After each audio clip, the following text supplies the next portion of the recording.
Winner of the 2021 TIDA Australia Designer Renovation of the Year is Irene Coveney of Coveney Browne Design. The owners of this property needed the heritage-listed home at the front to be renovated and a new addition created behind to provide extra accommodation. While the addition was to be a contemporary design, it still needed to respect the character of the original weatherboard cottage. The heritage cottage has considerable historical significance and has been converted to a beautiful master suite with home office and sitting area.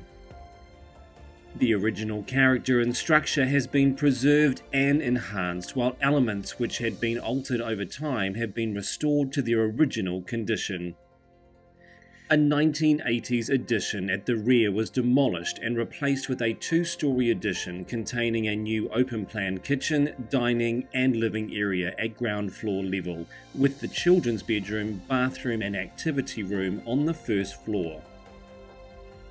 Large, glazed sliding doors connect indoor and outdoor living areas, and a glazed gallery walkway links the two buildings, acting as a transition space between old and new. Congratulations to Irene Coveney of Coveney Browne Design, winner of the 2021 TIDA Australia Designer Renovation of the Year.